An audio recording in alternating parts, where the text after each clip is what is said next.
Good morning, ladies and gentlemen, from Jay, Oklahoma. We're here at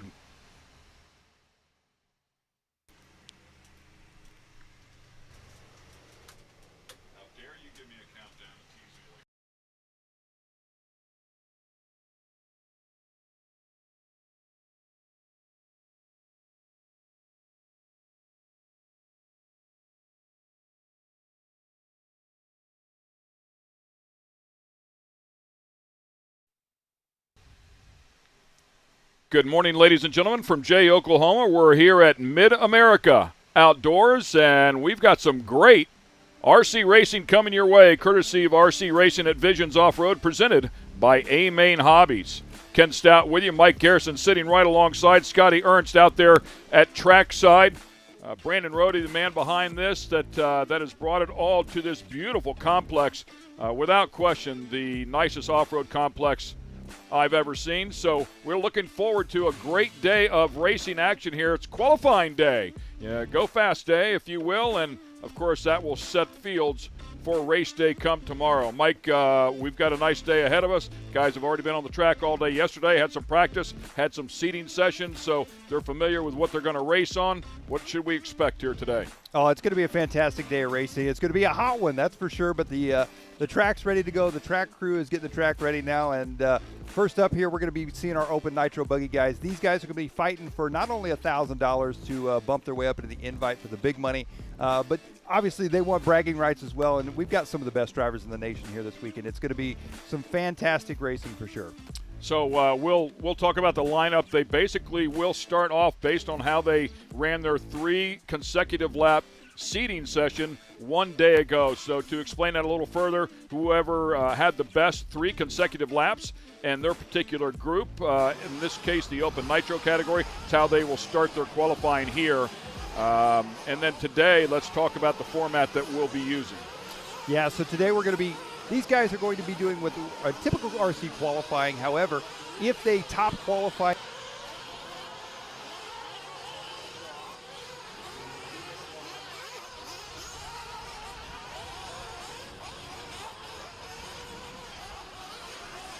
and they're going to go on to the invite class.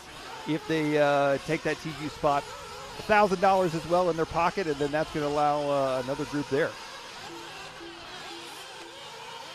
We're looking here at the guys as they working their way around on the track here, getting their first laps of the morning here at Visions. Our open nitro buggy heat number 1.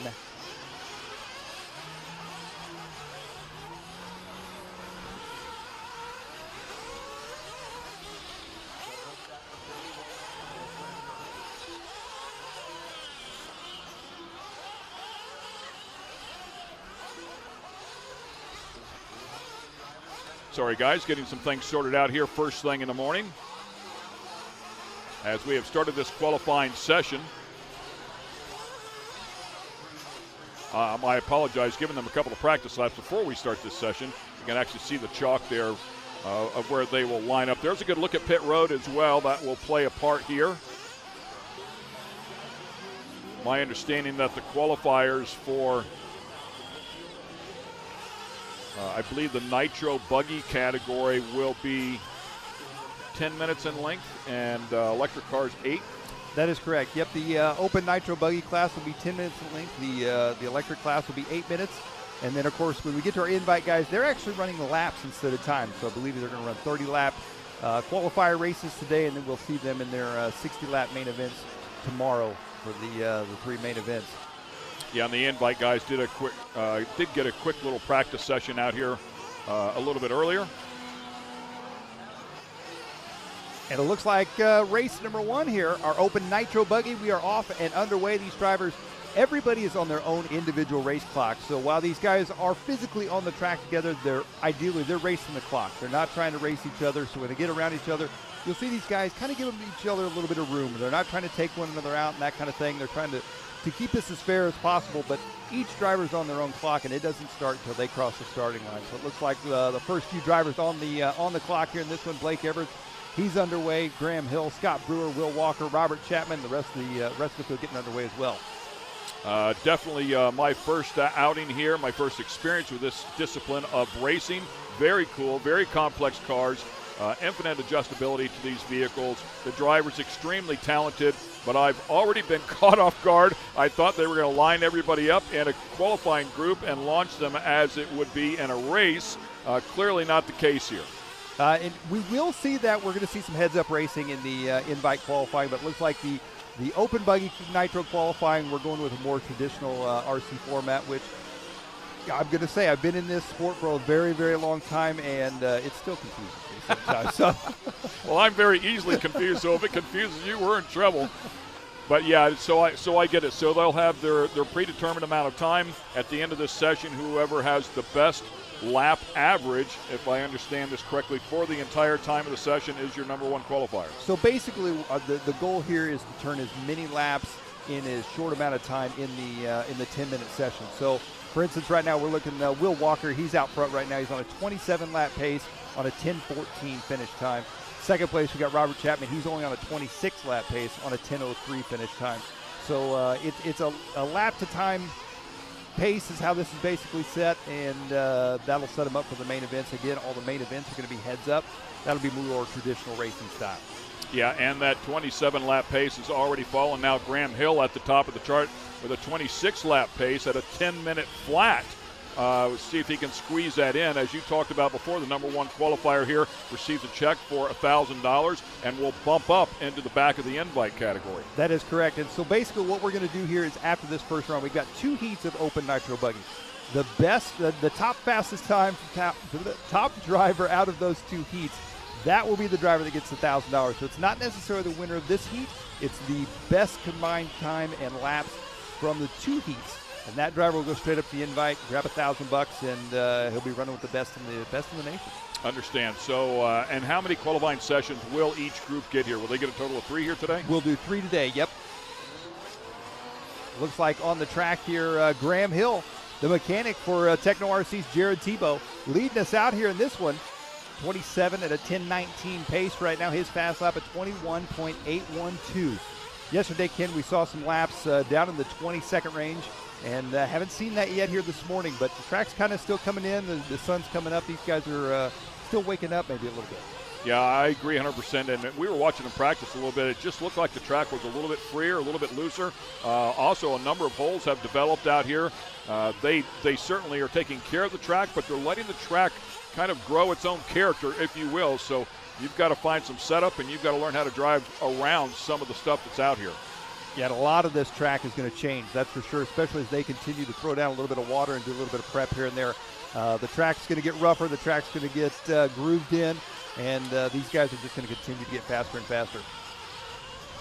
See a puff of smoke there out of those cars. That will come back to tuning as well.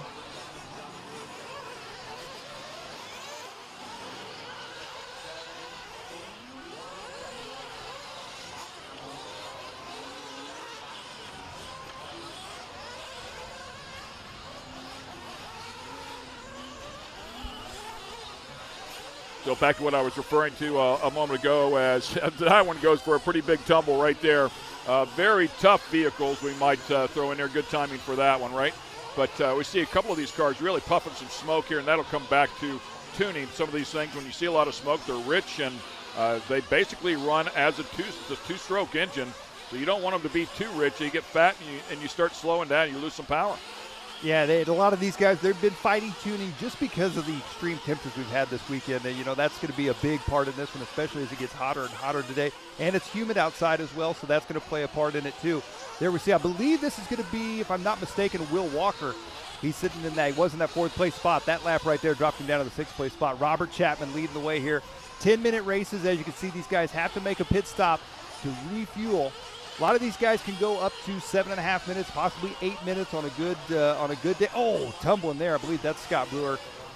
On a good day, they can 7.5, 8 minutes. But pit strategy, they get in some traffic, and they like to come in a little bit early, get a clear track ahead of them. And this is it's a fast track, 22-second lap times with a lot of cars out there. There's going to be traffic pretty much all the way around the track. Yeah, really interesting. And of course, that pace average is going to fall down as soon as they come in and make that pit stop. And we'll try to, I do know that timing and scoring will give us a delta of what it takes, how much time it takes to come in and pit one of these things and get them back out on the track, because at this point, even during the qualifying, it is a critical time loss. And it also just goes to show, I mean, this is especially for the nitro guys coming in for the pit stops, it's a team effort. You know, all these guys, they're lined up with their mechanics, and the mechanics have a big part in this, and they got a big role to play as well. Make sure they get the cars in, get them out, make sure the cars, obviously the engines stay running, and if something does happen in pit lane while they are refueling or whatever, get those cars started, get them right back out on the track, and get them back to racing. Yeah, and we touched on this yesterday, the communication between the mechanic on pit road and the driver. The driver clearly focused on the car 100%, so not necessarily paying attention to the clock of knowing just how much time he's been out there on the track. So up to the mechanic to get in touch with that driver who's standing up behind them at a higher level to let them know, hey man, it's time to pit and get that car in here before we run out of fuel. It looks like 3 minutes left to go here in this one. Graham Hill, the Techno RC driver and mechanic for Jared Tebow in the invite class. He is still leading us out here at 26 at a 10-11 pace. Scott Brewer in that number 2 spot. Robert Chapman in the 3 spot. Katie Roxbury. Katie Roxbury, the girlfriend to Jared Wiggins in the invite class. She's trying to fight her way up with the boys here and see if she can't earn her own way into the invite class. Good look at Graham Hill's car right there. Flew that one nicely. Beautiful looking machine. Does hit the second step on the step up there. Tough right-hander. As they head onto the backside here, he's got a little bit of traffic ahead of him. Oh, that worked out well for Graham. He's got a clear track ahead of him now with 2:20 to go. Tight 180 right there, and that is effectively what we'll call turn 2. And we've talked about that during the start. We'll find out just how that works out for these guys, but could really bunch things up at the start of these races. And Graham right now. Would you call this a technical course for the drivers? I would say so. It's a short bull ring, right? It is. It is indeed. A lot of times the track for an 8-scale buggy race, looking usually at some longer lap times up in the high 30s, 40s, 50 seconds, sometimes even a minute lap time. And for these guys to be running 22-second lap times, that's a pretty fast track. And you mix in the roughness of it, and this has got an all-around track. It's a technical track. It's a rough track. The conditions are ever changing. These guys got their hands full this weekend. They're going to have to earn their money, that's for sure. For the fans that are tuning in, if you're wondering what we will see throughout the course of the day here, we have an invite class and the invite drivers that are here, and they are world ranked. And we're talking about the absolute best in the world are here to do battle. 11 of them all ranked inside of the top 38 in the world, and a number of them ranked inside of the top 10. Mayfield ranked number 1 right now, and we've got guys ranked 4th and ranked 6th. So we'll see the best of the best out here in just a little bit. And, of course, everybody battling for very, very legitimate money here that will take place in for the invite category in 3A mains tomorrow, basically like a triple header, if you will, for the Supercross division. So Moto 1, Moto 2, Moto 3, and each one of those with a $1,500 payday. If you can sweep them, there's a $5,000 bonus. If you win the overall, it's $5,000. There's a lot of money on the line out here as we watch one going for a crazy ride right there and stuck to landing. Graham Hill right there just showing some of the control that you can have. Hit that pipe there on the outside line and threw the car sideways. He was able to just adjust the wheels the right way and turn that car, rotate it right back around and landed back where he needed to be. Pretty cool, huh? So, yeah, an exciting day ahead, an exciting race weekend. 2 cars just got together right down there in turn number 9. Final turn on this track. Yeah, it looks like that is Graham Hill there. He may have been the one to get caught up. That last time by, he had a 25-second lap. Fastest lap on the track so far in this race is Trevor Michalesco with a 21-1. He's, however, sitting in that number 6 spot. Graham Hill right now, he's looking to try and win this heat race and set the early fast time. We got one more heat to go here for round 1 of qualifying in our open nitro buggy class. There you see Graham finishing up, coming backwards through pit lane. And that'll wrap up the session. Congratulations to Graham Hill, as he'll stand atop of this group, followed up by Scott Brewer and Robert Chapman inside of the top 3.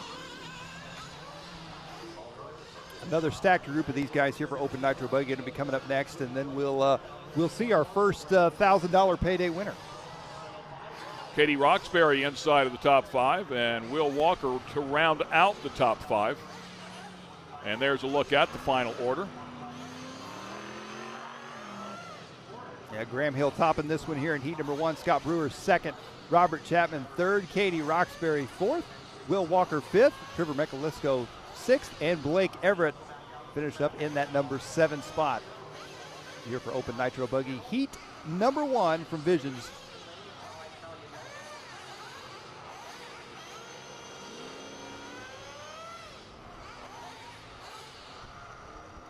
Quick little highlights reel here of what we just saw in this first qualifier.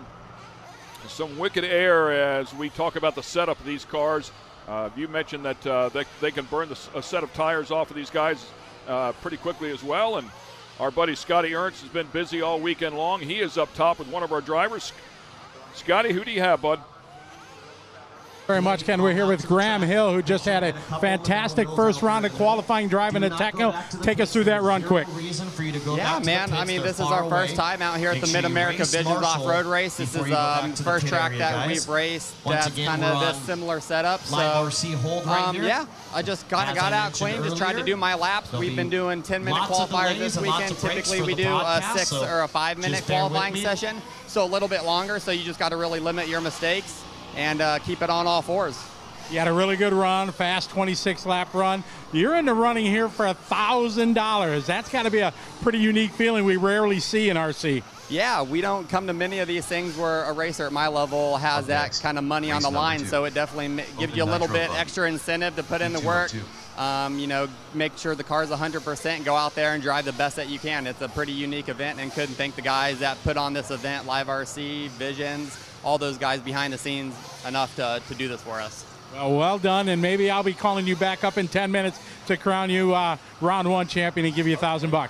Thank you. All right, well done. There's Graham Hill. He had a good first run. We'll see if he's going to be able to hold on to that and earn $1,000. Thanks a lot, Scotty. Wish him the best of luck. A lot of tough competition out there in that open category, and we'll take a look at some more of those. Here, once again, Q1 second group, an open nitro buggy. 8th scale cars, you mentioned that in the previous round. And to give the fans at home, if they're not familiar with this, what are some other options? Certainly 10th scales out there, I know, but what are some other options for people that want to get into this sport? Sure, we've got the 10th scale cars, a good shot here of our A-Main Tri-Me track. You see some of the short course trucks up there. Those are usually the 10th scales. They've got everything all the way down to 12th scale, 18th scale. You can run them in your house. I mean, you know, it varies. They also have all the way in the opposite direction, up to 5th scale, which actually run on just pure gasoline, straight gas, 4-stroke engines, right from the gas station, filled up just like a weed eater, basically a weed eater motor, and they race those as well. So any form of RC racing, it's kind of like anything. We can make a race out of it, that's for sure. But this weekend, we're focused on all the 8-scale vehicles, the 8-scale buggies. We've got nitro buggies and electric-powered buggies here this weekend. Right now, we're looking at our Open Nitro Buggy Heat number 2 as they take the track for their warm-up session here. We got some heavy hitters in this one. We got Fee Long Nguyen, I believe, is the youngest racer here this weekend, and Fee is one of those drivers. Only a few short years ago, he was found in the Sportsman class, and he has quickly made a name for himself and is running up here with some of the best. How many, these guys will travel the country, just FYI for those at home as well. There are players inside of this invitational category that are making 6 figures a year competing and driving around. They actually travel the world doing what they do. But how many events typically for a competitive open nitro buggy racer, how many events will they attend a year? You know, I would say it's going to vary kind of by region, honestly, on nitro buggy. In particular, the West Coast guys, they can run where the weather stays good throughout the wintertime. They can run nitro buggies year-round, so they'll have 2 races a month, you know, or even more than that, possibly with just some of their local racing and that. You get more back on the East Coast or up north in the winter months. Those guys will go indoors. They'll start racing the 10 scale, the smaller electric-powered cars indoors throughout the wintertime. And if you want to race a lot of these local tracks for these guys, they'll race 2 times a week. You know, and these guys are making a living racing their RC cars in the invite class, and they put in the work, that's for sure. It's just like any form of motorsports racing. They are constantly at the track testing, tuning, trying new stuff, traveling to their manufacturers, working. for R&D just around the clock. And like anything, it becomes a job. You know, I mean, these guys take it very serious in what they do, and they do a good job of it. Very exciting stuff for sure. Very cool cars, as we've talked about before. Approximately 0.2 cc's, I believe, is the size of the engine, producing 2.8 to 3 horsepower, if you're curious about that stuff. However, turning some wicked RPMs, upwards of 40,000 RPM these things turn, and there's a little blunder right off of pit road, unfortunately. That's definitely not how you want to start out, that's for sure. Let's get that out of the way now. And it looks like this race is underway. All these drivers getting on the clock here in this one. And we'll let them all get a few laps in, and we'll see how it sorts out. Tyler Hooks coming around there for lap number 1, the 21.7 right out of the gate.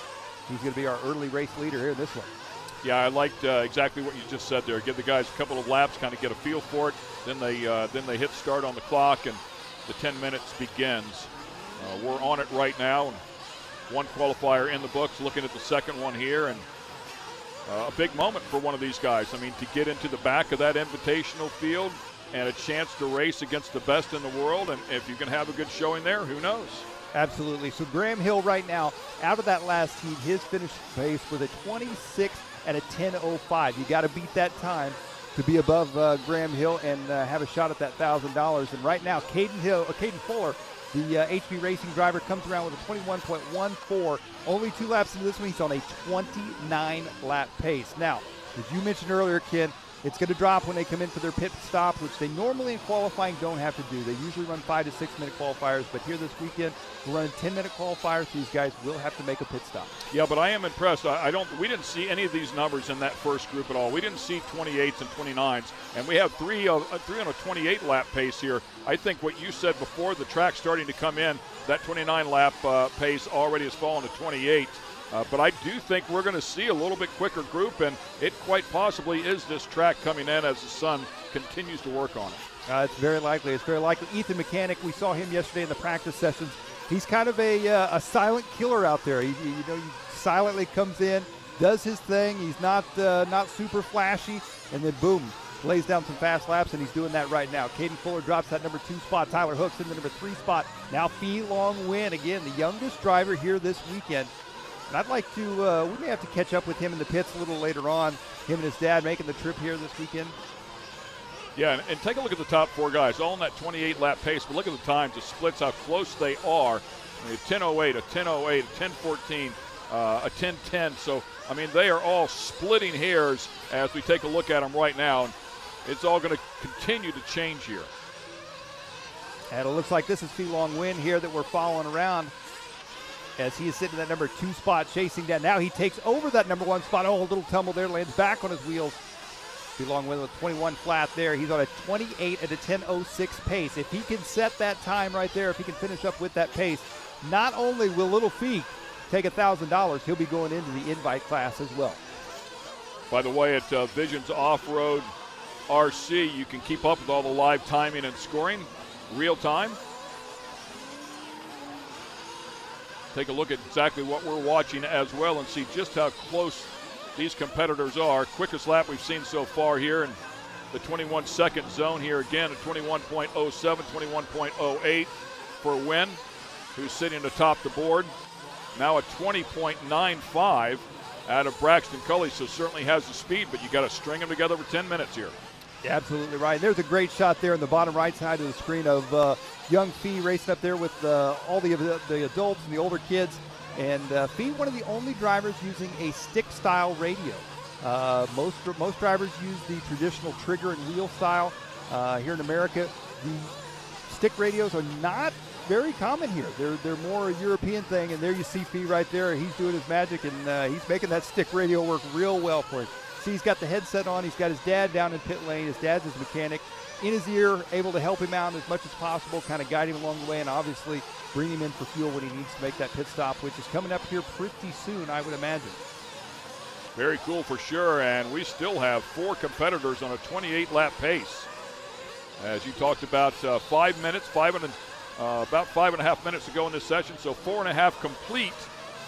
So still plenty of time yet before they would actually need to come in But as you also talked about, the strategy is, for example, if you're right behind a competitor there in front of you, maybe this is the lap that you want to come in and fuel up, get yourself some good clean track to go back out on. Yeah, it looks like that was Phoebe there with Braxton Coley right behind him. I believe this here is going to be, if I'm not mistaken, Austin Wick as they start working their way around. This may be Ethan Mechanic as he comes down the front straight. That is Ethan Mechanic in that number 2 spot. Ethan coming around with a 22.1 that time by. Ethan trying to put in some consistent laps as well. And a rough track like this, and one mistake can really throw that pace off, especially on this short of a track.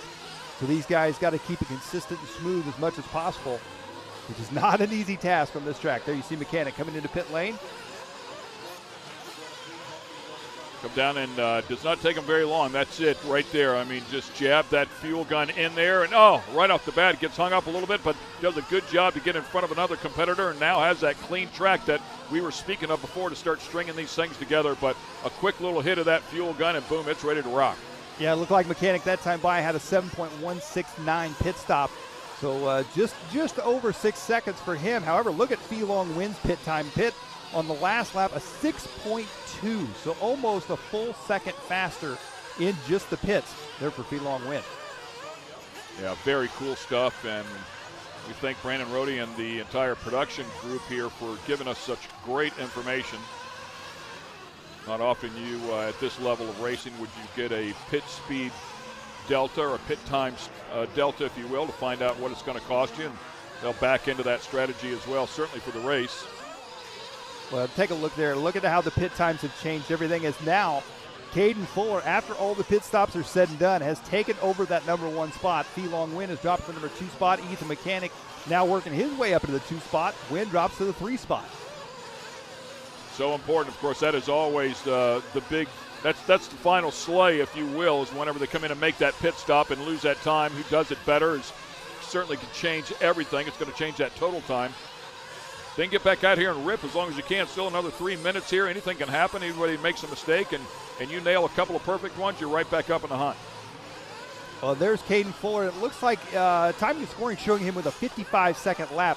I don't know if something happened where he came off the track, came back on, or if perhaps a transponder didn't count for a lap there, so we'll have to sort that out and see. But right now it's showing Ethan Mechanic out front. Now Fee back to the front here in this one. Some close racing. There you see Caden Fuller pushing his way through traffic. He's letting them know, I'm coming through. Caden Fuller, the younger brother to Mason Fuller, who's in the invite class already. Both of them the HP Racing drivers out of Nebraska. Saw a number of guys out there at the end of the day yesterday checking ride height for these vehicles. You see them go out there and drop the cars, let them settle in. They actually have a little ride height tool as well. Certainly very critical out here on this track, as you can see this developing some sizable ruts and holes. Yeah, these guys will make tiny adjustments in ride height, front and rear. I mean, mere millimeter differences, and you can definitely change and alter how a car handles and feels all the way around the track with just very small changes, and ride height is a big one for these guys. Yeah, no ride height rule, by the way, out here for this particular division here on the dirt. The guys that are on the asphalt, they do have some rules, from what I understand. Some are around 11 millimeters and actually gets to 5 millimeters for some of the categories as well, so they can really get these things down on the ground, but not the case here. There we're looking at Tyler Hooks, Live RC's very own, as he works his way coming around. He's here driving the new Mugen buggy this weekend. He just made the switch. This is his first race with the new car. He's been with Techno RC for a long time. They're bumping that inside tube. I thought he had it nailed perfectly. I mean, you saw him back it into the turn. I thought it was going to drift out just far enough to miss the tube, but did not. He clipped it just a little bit. Well, not looking too bad here with a brand new car. Still trying to get the feel for it. He comes back around on the right-hand side. He's sitting at number 5 spot here in this one with a minute left to go in this race. Wow, really nice looking lap stuff there. And look at the setup for the apex, and that left-hander did it again. You can see him hit those jumps and get the attitude of the car aimed in there and catches a hole. Gets a little lucky break there, though. It still aims in the proper direction and lands on all fours. Well, Ken, we saw yesterday some of these guys, the holes, it's not a matter of skill in missing the holes. The holes will reach up and grab just about anybody. They don't care if you're a top pro or a sportsman level driver. The holes are an obstacle and a competition of its own that you're trying to fight against here in this one. Again, getting it sorted out and stringing together some really nice laps. And big airtime there on this back straightaway coming to the final turn. Back into turn 1, turn 2 right there, coming into turn 3 to give you a visual. This would be turn 4, up to the step up, into turn 5, basically a 180 on a 9-turn track. And there's Feelong Win here as time has expired here in this qualifier. These guys going to finish up their final laps. Fee right now is on a 28-lap run. If he can hold on to this here for this final lap, he is not only going to be the fastest qualifier here in Open Nitro Buggy for round number 1, he's going to the invite class and $1,000. Here he comes down across the line. We'll see what his finish time is going to be. Feelong Win, a 28:10:13. He has done it.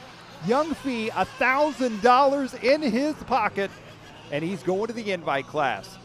Yeah, we saw Graham Hill before, just to put everything in perspective, at a 26:10:05. So that is the difference as you take a look at Feelong Win. Congratulations to that young man, and what an awesome opportunity. I think something that was going to happen one way or the other. He certainly has the talent, if he sticks with it, to move up and become one of those drivers worthy of being in an invitational class. He's going to have a shot at it tomorrow. Absolutely. And how many other, I don't actually know if he's 8 or 9, but I'm going to say he's right in that range. How many other 8 or 9-year-olds this weekend are hanging out at an off-road park? They're going to get $1,000. I mean, how many toys can you buy with $1,000? Right, exactly. He has had a good weekend. And not to mention his future laying right in front of him now. If he continues on this path, for sure one of the best in the world if he just keeps working at the skill. Yeah, Feelong Win taking the win there in this heat and the overall going into the invite class. Ethan Mechanic for the heat will take second. Braxton Culley third. Austin Wick fourth. Tyler Hooks fifth. Caden Fuller, Camden Lime, and Joshua Vigil rounding out your field. And you take a look there as they put some water down on the track, try and take care of this thing all day long. It is no easy task. We go back and show you some highlights here of Feelong Win. And that step up, we've seen a number of the Invitational guys actually clear that step up. Looks like the Open competitors choosing to hit it here so far today. And again, changing track conditions could play a role in that as well. Exciting moment for that young driver. I'm sure Scotty's doing his best to try and get a hold of the young man as well.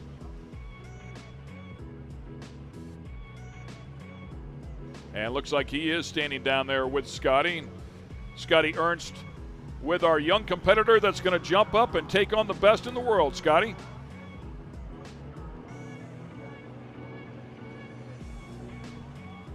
Technical issues there apparently. Scotty not quite ready, or maybe did not hear the throw. We'll cover for him for a bit. Good shot here, though. The background you can see here at MidAmerica Outdoors, so many events going on this weekend. It's a hot one, but it's been a fantastic weekend. We did a little cruise yesterday just around the park, and there is a lot to see, a lot going on, and the RC Racing, obviously new to the Visions event here this year, and it's already kicked off with a bang. Nothing better than that beautiful sight right there. Old Glory flying proudly out here at MidAmerica Outdoors. Spectacular complex here, as we mentioned before. You come in, everything paved. There's a wash station for the side-by-sides or the bigger cars. There's a look at the side-by-sides, by the way, that are out here competing this weekend as well. A number of races yesterday. They'll have their mains that start here a little bit later on tonight. Some incredible concerts that are going on here tonight as well, including Buck Cherry, but a number of bands that are here on site. You and Brittany had a chance to see, your wife Brittany had a chance to see the pool here. From what I understand, a massive pool, a lazy river. I mean, something for everybody. It's just a lot of fun. Everything from, they've got a pro shop up there. They've got restaurants. They've got food trucks, pit bike racing, four-wheelers. I mean, it is amazing. And some of the attendance here this weekend from some of the major companies in the off-road industry is fantastic to see, and it makes it really cool. It's definitely a motorsports enthusiast dream to be here this weekend, and we're definitely happy to be here on part of the RC. Good look at Ryan Lutz there as he was walking back. Gave us some GoPro action at the end of yesterday. We'll edit that up and get it to you as well. Have you so you can take a look. And in the meantime, we're going to take a quick commercial break here. A lot more racing coming your way from MidAmerica Outdoors. Stay with us.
And once again, we are back here at this beautiful complex known as MidAmerica Outdoors. We're in Jay, Oklahoma, which is just about an hour or so outside of Tulsa.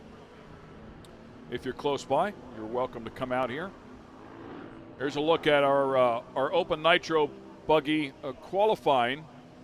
The number one player there, Filong Nguyen, congratulations to him. Unfortunately, was not able to grab an interview with him. We had a technical issue, but grabs $1,000 and has earned the bump up, if you will, into the back of the Invitational field, where he'll be competing against the world-class drivers out here. So we look forward to see how the young man does. He has to be very excited, but man, he's going to walk out of here with $1 grand in his pocket no matter what. Yeah, you got to be excited about that. And awesome young man, great talent, and very happy to see him move on, and I'm excited to see what he can do in the invite class. And by the way, he's the only guy on the property as it stands right now who has a shot at winning $15,500. That is correct. That is correct. As of right now, he is the only one, and I tell you what, I wouldn't put it past him to do just that. Of course, it would take a spectacular day. He would have to sweep all 3 A mains tomorrow to get that done. That's not going to be an easy task, but he does have the shot at it, and nobody else does. So we'll see how that plays out as we take a look at our Open E-Buggy category. These are electric-powered vehicles. The qualifier here is 8 minutes long. It'll start in about a minute, so giving them some practice laps here as well before they start the clock. Yeah, so we're moving on to our electric division here. Electric-powered instead of nitro-powered. Things quiet down just a little bit, but I tell you what, these are some fast cars. Only running 8 minutes. That's a typical on a battery pack. 8 minutes is about as much as you want to run with an 8-scale electric buggy. Some guys can push it to maybe 10, maybe 12, but just to keep it safe, you don't want to overdo it with the batteries and the electronics and the electric motors and all that. That's the best way to tear some stuff up. So keep it at 8 minutes. That's probably the best decision here for these guys. They will not obviously have to make a pit stop of any sort. And there you see Sean Miller, one of our track crew workers. We just saw him out watering the track. He puts down the water hose, picks up the radio, and heads up on the driver's stand to do a little racing himself.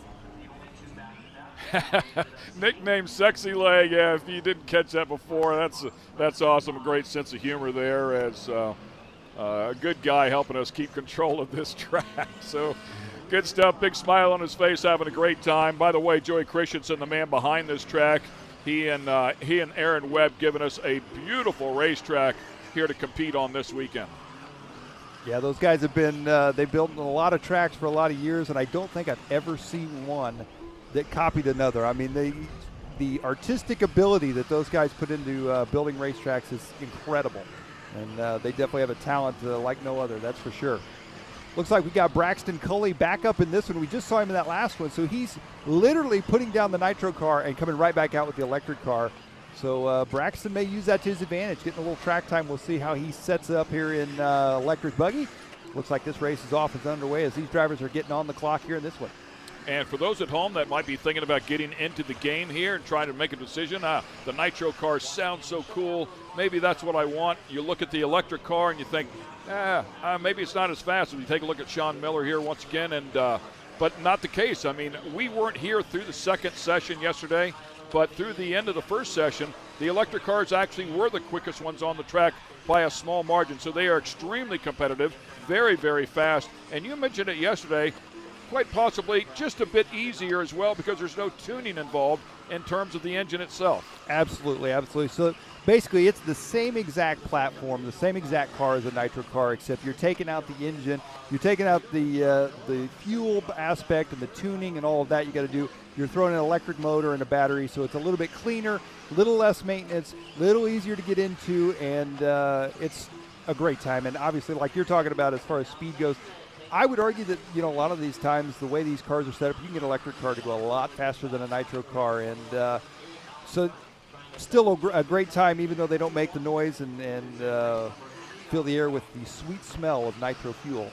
It's still a great way to get into RC racing, and a little bit less frustrating for newcomers. You know, and as we talk about the complexities of the setup of these cars and how adjustable they are, from the dampers to the springs, the differentials, the different viscosity of oil, I have to think that possibly the battery pack itself being located in the center of this car on the bottom, giving it a nice low CG, quite possibly helps in some of that speed. Oh, absolutely, absolutely. And that's, you know, you'll also see a lot of these guys, if they run, say, 8-scale electric indoors, they'll run a smaller battery pack, a low profile. Some guys for the outdoors, you'll run bigger packs so you can run longer amounts of time.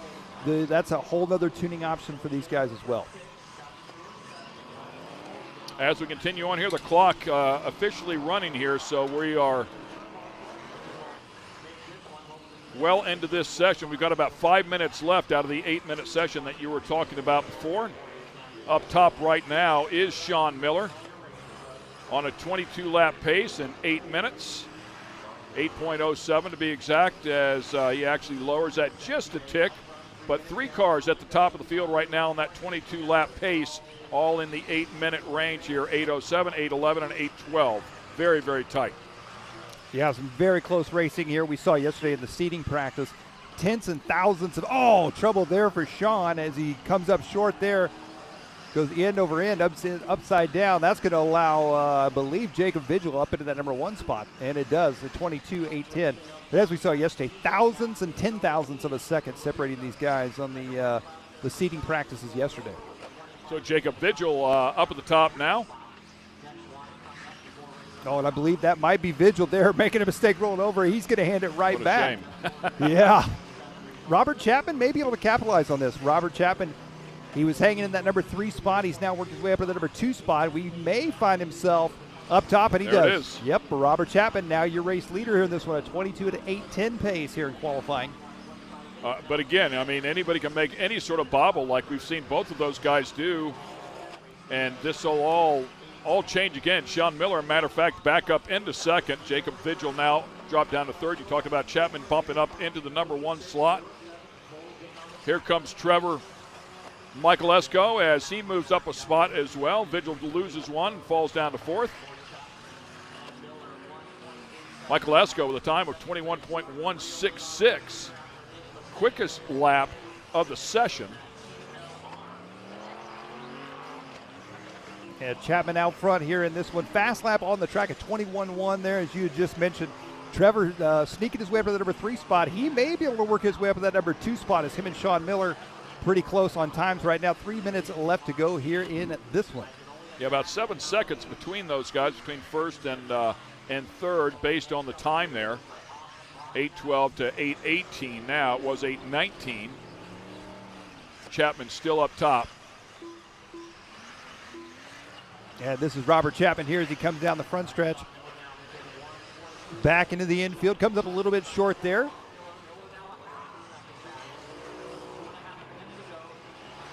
Track starting to really take a beating, especially that step up. Those guys not jumping or bouncing right into the face of it, and you get enough cars doing that, and that hole is going to get deeper and deeper and make that even more of a challenge here for these guys. Yeah, and the actual lift part of the step up is already really taking its toll. Oh, good line there for Robert Chapman. Kind of clipped the top there, just set him up just fine for the corner. Watch him air it out here. Set the nose for the right-hander. Beautiful job there, the final turn. And right back around to turn number 1 and 2 on some good laps here, putting them together. Yeah, Robert here in heat number 1. He'll look to set that early fast time for our open e-buggy class. We got 2 more heats of these drivers for round 1 of qualifying. Going to be coming up next after these guys. Robert getting a little bit loose there. Has to back out of it just a bit as he comes back around here. 22 and an 8:13 his pace. Back into the infield. Now Sean Miller closing that gap up on him. They are less than a second apart at this point. Yeah, Chapman was at an 8:12, so lost just a tick. Miller picks up just a tick, and as you just mentioned, consequently really closes the gap. Now exactly a second between the two. And, of course, we can't count out right now Michael Esco. He's only 2 seconds back from them, a second and a half back from them at this point. It's anybody's race here with a minute left to go here for e-buggy, heat number 1. Yeah, and he was at 8:19, so he is slowly closing that gap as well to get right up here with the leaders. Great battle here in this qualifier number 1 for Open e-buggy. And Ken, you pointed out yesterday that a lot of success here this weekend is going to be who's the most consistent, who can keep the car on the wheels. And I think that's going to play a part in this one. I think Mikulesko right now, he may not be turning the fastest laps we've seen on the track, but consistency is definitely in his favor if you look at his lap times. Robert Chapman taking a little tumble there, comes up a little bit short. 25 seconds left to go here in this race. Robert Chapman out front on a 22 at an 8:13 pace. Fast lap on the track is actually Braxton Culley, a 21.092. However, Braxton running there back there in that number 7 spot. Timing and scoring showing him with a 55-second lap early on in this race. And I'm not sure if he had an issue to start out the race or a transponder issue there. But he had a rough start to this one, but it looks like he's putting it all back together here towards the end. Clock has ended. We are past the 8-minute mark. And from what we can see here, it looks like Trevor Mikulesko is going to jump up to the top of the group. How about that? Right at the very end, just eclipses Robert Chapman. Oh, so close. About 0.2 of a second. It ticks a tick less than that, to be honest with you, on a pace of 22.814 to a 22.814. Are the times still changing here? And yeah, it looked like Robert had one more lap to go, so he just finished up there with an 8:15 on that last lap with a 23-second lap. Gotcha. So as long as you cross the stripe and you saw that last lap working, you're allowed to complete that lap. So a pace of 22.814.57 for Mikulesko, and Chapman ends up in second at a pace of 22.815.34. Great battle. And those two drivers, the only two to get in the 22-second lap range there. Jacob Vigil with a 21.804, so 4 seconds off a 22-lap run for him. Sean Miller in that number 4 spot. Braxton Culley in the 5.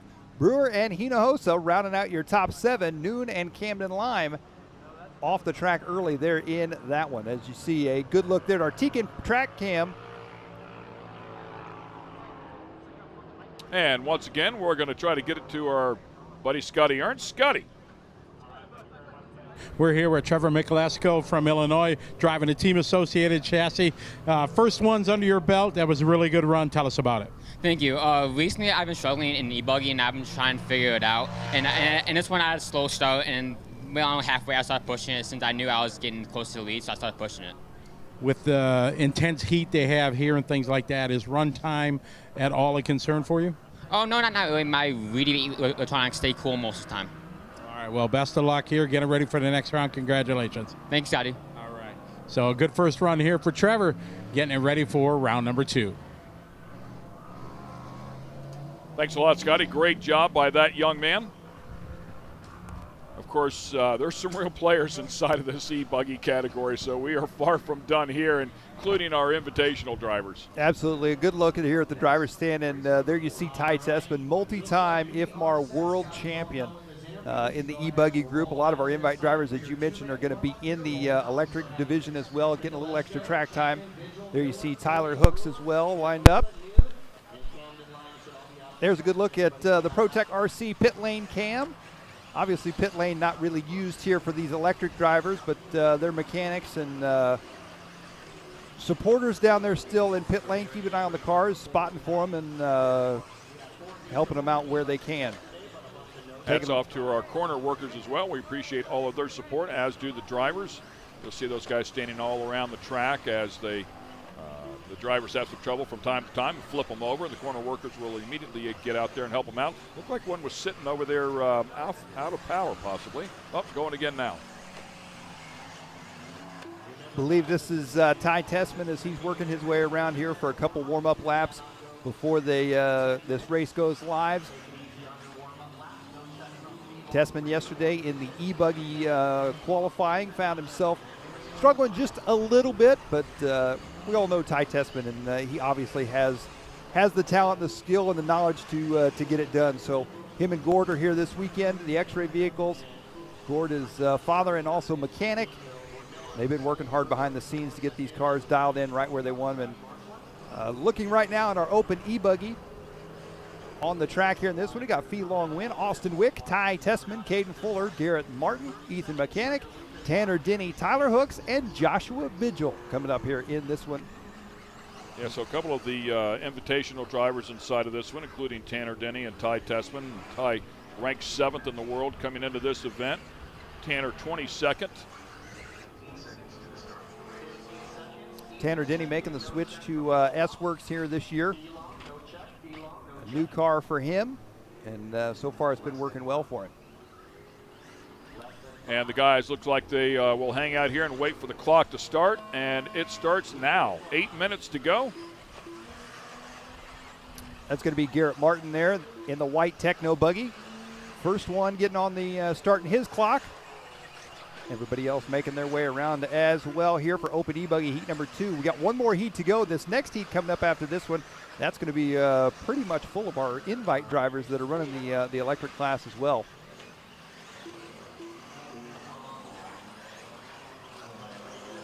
Good-looking cars. Curious to see where some of these guys end up now as, wow, how about that? A quick pass. Looking for some clean track. Yeah, I believe that there is going to be Austin Wick. Oh, getting up on 2 wheels.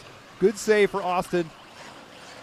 They come back around down the start straight there. Austin Wick, 22, second lap for him. We saw Fee Long Win, obviously taking the $1,000 and going straight to the invite class out of Open Nitro Buggy. He's back up here in the e-buggy class. We'll see what he can do here with this one. Yeah, very early on in this session here as we watch him, but we saw our winner last time around at a 22 second pace. I'm sorry, 22 lap pace, and already a bunch of 23s here on the top of the board. Yeah, and right now Tyler Hooks on the clock is leading us out here in this one. Ty Tessman in that number 2 spot. Tyler Hooks, of course, a 10 scale 17.5 stock buggy national champion. Ty Tessman, a multi-time 8 scale IFMAR world champion. Tessman now taking over the number 1 spot. Ethan Mechanic into the number 2 spot. Caden Fuller to the 3 spot now. We're looking at Ty Tessman as he works his way around driving the X-Ray buggy.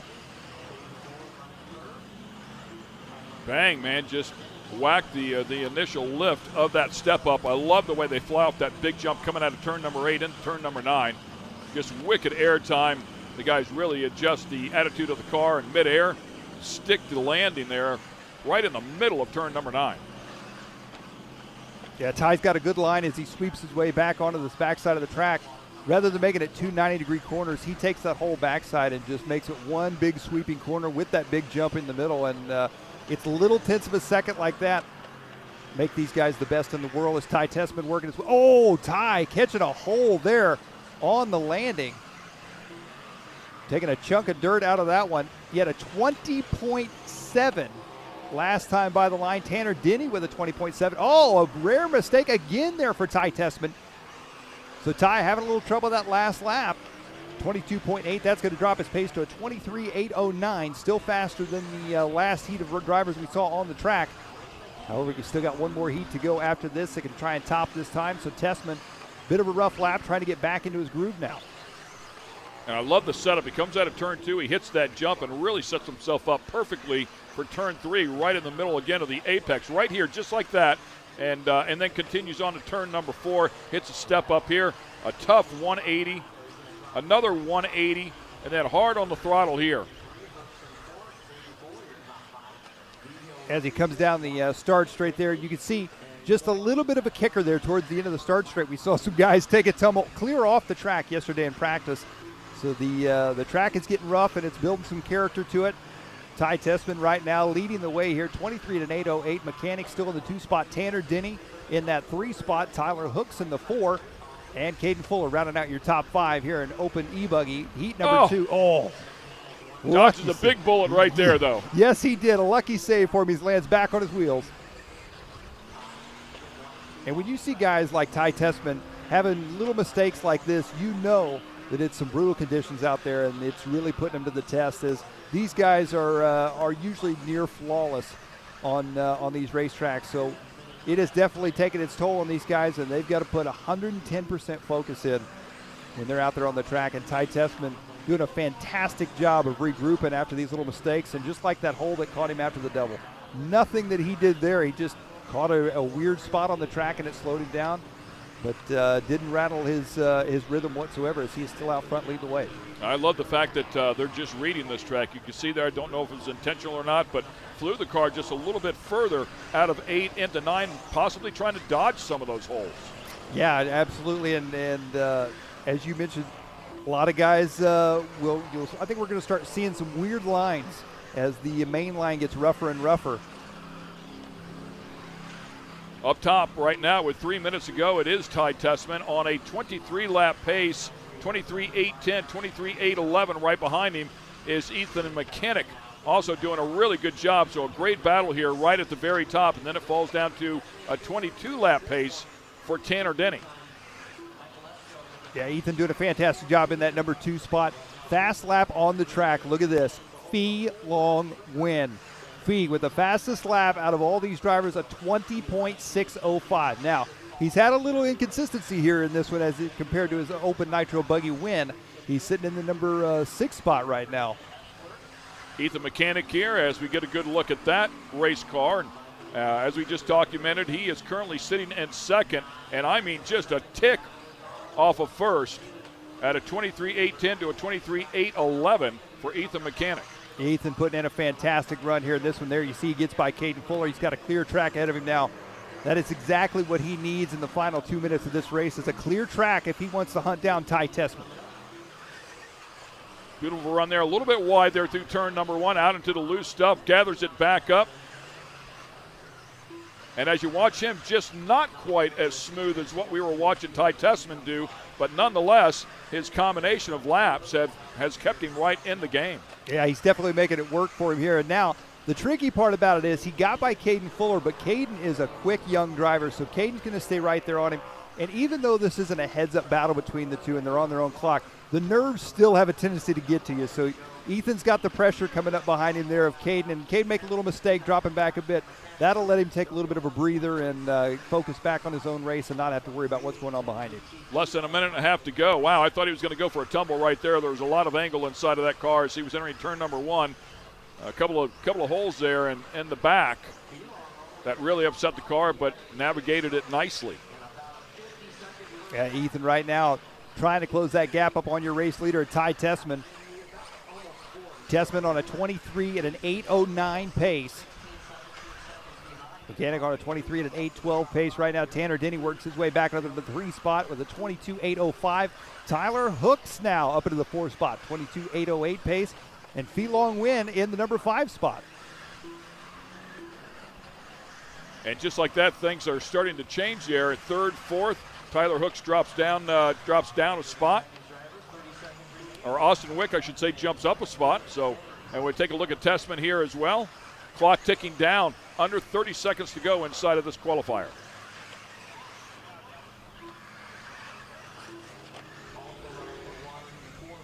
Infield into the step up now. 15 seconds. Ty Tessman looking for a heat race win here in this one. One more group of open e-buggy to go after this. Well, they get back around here in time to start one more lap, quite possibly and I believe he will. I'm not sure exactly where that start-finish timing loop is. We'll see if Ty Tessman gets one more lap in here. It's going to be close here, whether he gets the extra lap or not. He's got some traffic up ahead of him here. We'll see if they can work it out. His last lap right here as time has expired. There he finishes up a 23.808 for Ty Tessman, so a good run there for Ty. And Ethan Mechanic keeping him honest for sure at a 23.813, so just a couple of ticks behind him, about 5 seconds or so. Tanner Denny will end up inside of the top 3 right here in this particular group. Ty Tessman goes to the top of the pack overall, followed up by Ethan Mechanic and Tanner Denny, 3rd overall. Tyler Hooks ends up 4th overall. And we, of course, we spoke with Trevor Michaelesco out of that first group, and he remains inside of the top 5. Here's a look at the results here from this particular group. Yeah, fantastic run there from Trevor. He's got to be excited about that. Still in the top 5, still in the hunt of things here for Open E-Buggy as we're looking at our ProTech RC pit lane cam here as the next group of drivers, mechanics, get them ready to go for our final heat of Open E-Buggy here in round 1 of qualifying from Visions RC. And Scotty Ernst down there with one of the best on the property. He had a great run, as we would expect him to. Scotty? Thank you, Ken. We're here with world champion Ty Tessman from Canada, driving X-Ray hot race tires and Hobby Wing electronics. Ty, first e-buggy under your belt. How was it? I thought my car was good. I made some changes last night for the first invite practice on my nitro car, and it was better, so I changed it on e-buggy, and I think we're heading in the right direction. I can see if maybe we can pick up a little bit of pace, go a little faster, hopefully. In the next one, see if we make some adjustments and see how the track develops. But I was happy with how my car went, and I had one rollover on the straightaway, but it didn't cost me a whole lot. So I had a pretty good run as far as mistakes. So if I can do that again and just go a little faster, I think we'll be really good. For our viewers that are watching, how much information can you take from your electric four-wheel buggy to your nitro power? Obviously, the power plants are different, but the suspension, tires, and things like that, does one relate to the other? Yeah, it pretty much relates almost exactly. The e-buggy has a lot lower center of gravity, so you have to take that into account for sway bars and stuff. But it does give a good test for roll centers, kick-ups and stuff like that. We can kind of feel what it does. It does the same thing, it just maybe a different amount of it does. So just kind of take that into account. But it's a pretty good test for the nitro car. That's kind of why everybody's running e-buggy, just so they have a little more track time with their buggies, because we're kind of limited a little bit to the nitro runs. And all the races for nitro are actual races, so you need to be ready and have your car good. So this is a nice little kind of warm-up practice class for that. Well, best of luck to you. Good job here. Thank you. All right. There's a good thinking from the world champion. You know, it's a big picture. They use it all related to one another. That's why he's one of the best in the world, racing here at Visions. Thanks a lot, Scotty. Yeah, I was listening to every word there, and we talk about the complexity of these cars. He's mentioning sway bars, roll centers. It's all the stuff that applies to the big cars, and he's taking full advantage of it, being able to run out here in two different categories. Yeah, it's a wild comparison between a remote control car and a traditional race car, and these guys do a fantastic job. And just like Scotty said, that's why Ty Tessman's one of the best in the world. He knows the ins and outs of his cars, and he knows how to make even better. And quick little highlights reeled here of some of the action that we've had out here on this track. Interesting, too, to hear him mention that the E-Cars, as we alluded to, does have a little bit better lower center of gravity. So we'll take a quick break here, and we'll be right back. Here we are, 20 years later, still making horsepower, still increasing performance, and still making that official off-road sound. Now, we're stretching our strengths and reaching out for more, utilizing our experience with the strength of American steel to fabricate an entire line of HMF equipment designed to protect your ATV or side-by-side so you can stay focused on what's ahead. Bumpers, exo-guards, racks, and accessories. HMF off-road equipment improves strength, expands capabilities, and extends reinforcement so you're prepared to get the job done. HMF, equipped to perform.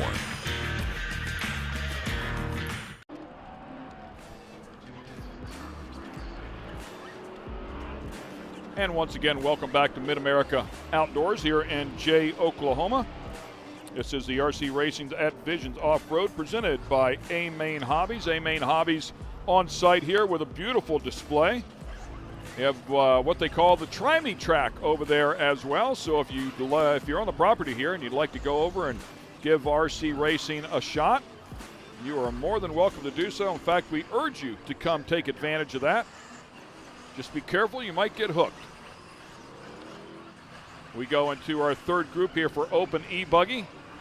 Mason Fuller, Jared Tebow, Ryan Lutz, this one loaded up, Spencer Rivkin, Jared Wiggins, Cole Ogden, Ryan Pavitas, Seth Van Dalen, Ryan Mayfield. I mean, this is the who's who here on the property, never mind in the electric class.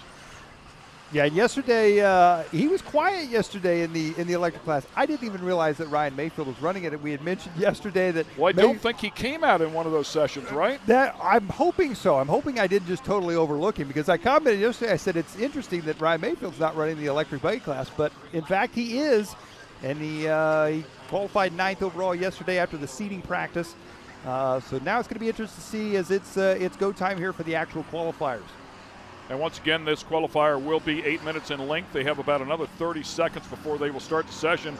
Get a couple of laps in here, a couple of turns in here.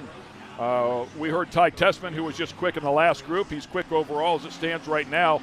Talk about the changes that he made to his e-car based off of what he learned from the nitro car. We've also heard it go the other way, where they've made adjustments to the e-car based off of what they've where they've made adjustments to the nitro car based off of what they've learned from the e-car. So interesting stuff here, but one thing is common.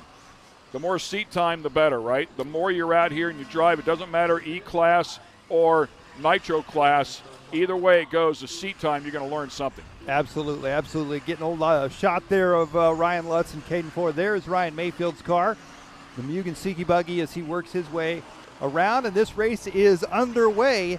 These drivers getting on the clock here. We'll let them get a few laps in, sort themselves out. We'll see who comes out on top. The time to beat right now is Ty Tessman, a 23 at an 8:08.4. He is currently your top qualifier here at Open E-Buggy for round 1 of qualifying. And coming down this front straightaway right here, there's a little kicker right there, just a little jump going into turn number 1, and I keep missing it. You really don't see it. You just see the car bobble or do something funny. So I've really been kind of paying attention to see what's upsetting those cars before turn 1. But they do have a little kicker right there just before 1, just to add to the fun.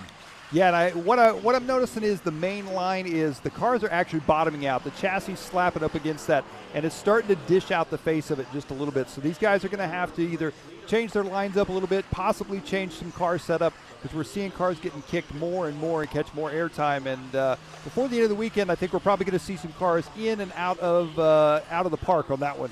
And we talked about it yesterday. I would call one of those jumps. There it is, right there. It's probably the fastest part of the track whenever they hit that right there, and it would be what I would refer to as the high-speed part of the dampers is what you would use there. But you might not want to make an adjustment for that particular spot if you have to give something up on the rest of the track.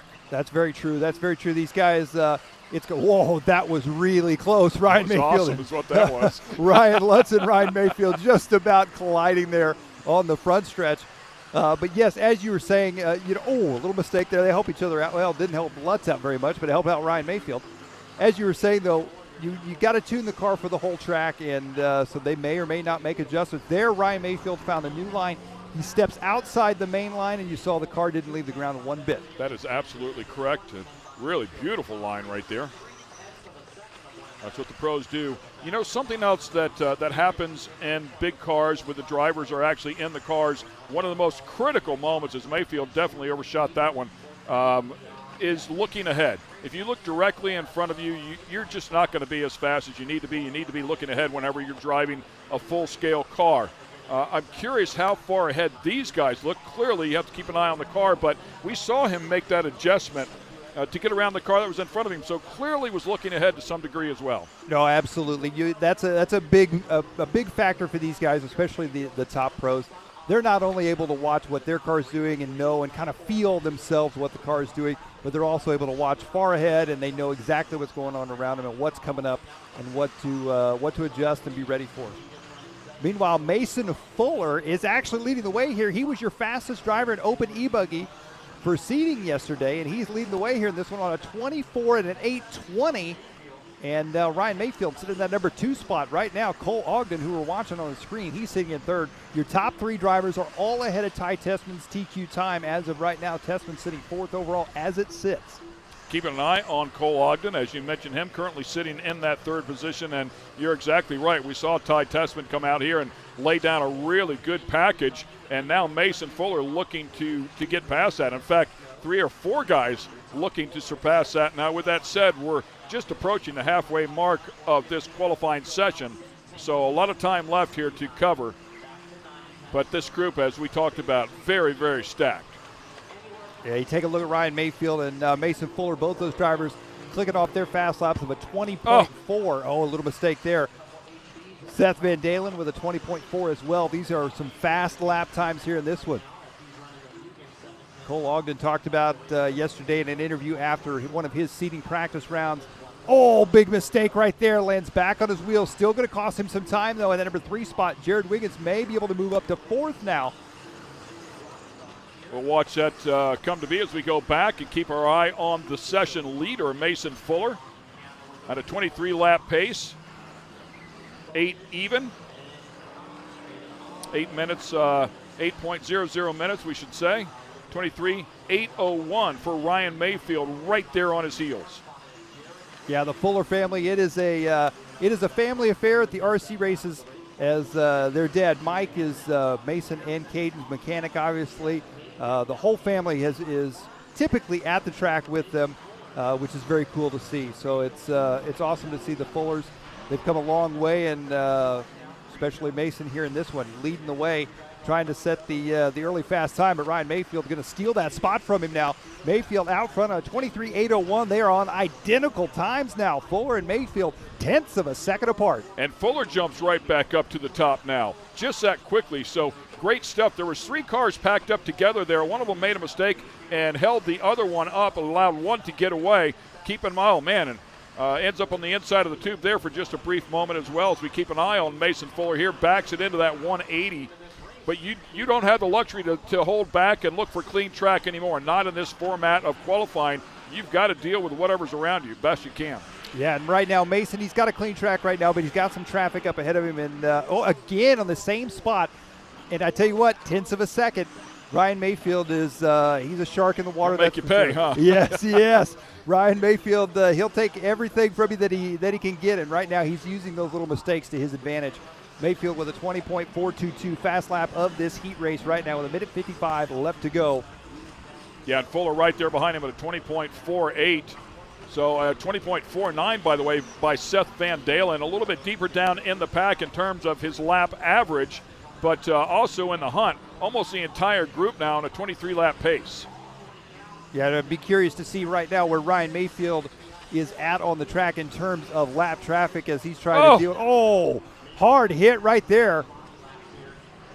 I believe that was Ryan Pavitas going upside down on that side straightaway. So frustrating, I'm sure, as a driver. You get mixed up with those cars, and somebody's going to come out on the short end of the stick.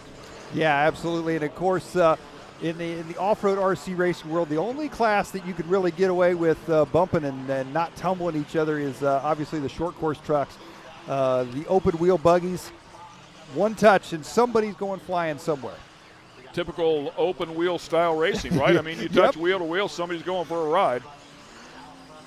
These guys really, man, look at these cars fly. Just, oh man. And just like that, he nailed it perfect. I thought it was awesome. And then he either hits a hole or hits a rock, and it sends the car for a ride.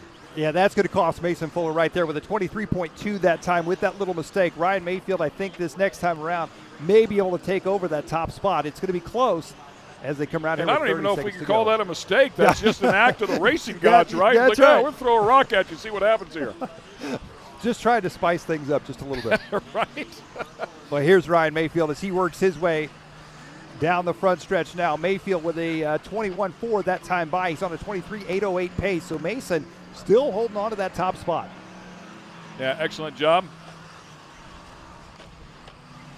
Mason Fuller still hanging on. I mean, oh, so close. I thought Mayfield would jump up after that moment, but has not happened yet. About 4 seconds behind is Mayfield. Jared Wiggins now up into third. Cole Ogden was there. He's fallen down to fourth. Seth Van Dalen remains in fifth. overall for the category. Mason Fuller and Ryan Mayfield have topped Ty Tessman, but Ty Tessman currently sitting in third. And it looks like this is going to be Mayfield's last time by the line there as everybody finishing up. Mason Fuller finishing this one up at 23.804. That is a new fast time. He will be your top qualifier for Open E-Buggy, round number 1 of qualifying. Ryan Mayfield finished up in that number 2 spot for the heat and overall with a 23.808. As you mentioned there, Ty Tessman for the overall finished up in that number 3 spot. Yeah, how close is that? So Ryan Mayfield second, 23.808.0. Ty Tessman, 23.808.4 is the difference between second and third. Congratulations to Mason Fuller on top of that. Really stacked field. Awesome hit. Mason Fuller here, a quick highlight reel of the Iowa native coming down here to Oklahoma, making his way with his younger brother and his mechanic and father, Mike Fuller. As you can see, he put in a near flawless run there in that one to take that overall Open E-Buggy top qualifier time. Yeah, and certainly worth mentioning that this same young gun won the Psycho Nitro Blast and Pro Electric Buggy, so he knows how to get it done, Scotty. All right, thank you very much. We're here with Mason down on the driver's stand. Hot Bodies, Trinity, and J Concept driver. That was the fastest of all the heats, so you take TQ for round 1. That's got to be a great feeling to start off Visions like that. Yeah, definitely good to start off with a TQ. These are a bit longer qualifiers, so I just had to try and stay consistent as much as I could. There's a lot of bumps out on the track right now, so, and it's getting pretty dusty too, but aquas are working really good right now, so just try to stay consistent. Are you running the same tires on both your Nitro and your electric? Yeah, I'll just be switching them out actually for the Nitro right now, so same set. Tire wear hasn't been much of a problem at all? Tire wear is actually pretty high. I mean, we're running pretty hard tire, and it's wearing out quite a bit, but I mean, it's all right. A lot of grip. That's racing, right? Yeah, that's racing. All right, well, good job here in round 1. Best of luck to you this weekend. Thank you. All right, there you go. He's been a young gun through the years, climbing the ranks, and over the past year, I've talked to him more and more times on the podium. It's good to see Mason running well here. No question. He has certainly proven his worth and comes out here and gets it done. You know, the Nitro category, ranked 9th in the world. I mean, he's one of those players in that invitational class, comes out here and proves it. Yeah, he's a fantastic young driver. We've already seen some great success for him, and I think he's got a lot of years ahead of him here as he only continues to get better and better. A great view there of the amainhobbies.com Try Me track, and as you can see, it is busy this morning with all of the guests here at MidAmerica Outdoors here in Jay, Oklahoma, here for the side-by-side racing, the rock bouncing, the Ultra 4, you name it, they've got it here in the off-road world, and those drivers are now coming over to get a little taste of the RC action. Great stuff. We're going to have our Sportsman e-buggy category coming up here next, so the pace will slow down a bit, but the action just might pick up. Yeah, you are absolutely right. You're absolutely right here. Our Sportsman e-buggy, one heat of drivers here in this one. Dylan Bontrager, Brian Johnson, Kenneth Drake, Taylor Janda, Billy Womack, Peyton Lamb, and Steve Collins here this weekend for our Sportsman e-buggy division.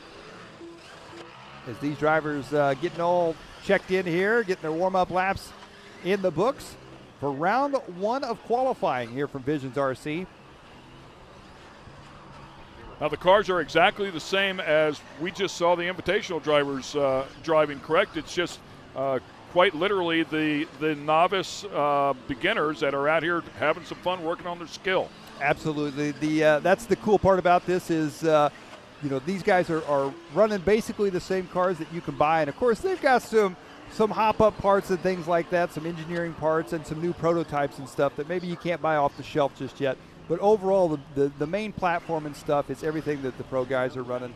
And, you can outfit yourself with the exact same car. Not to mention, the cool part about it is a lot of these pro guys will release their setups for their cars on the different tracks. So you can get on to any of these major manufacturers' websites or Facebook pages and things like that, and you can find like Jared Tebow's setup for this track on his Techno Buggy and go right down the line. You'll have his diff settings, his shock settings, his sway bar settings, all of that, so you can set your car up just like it.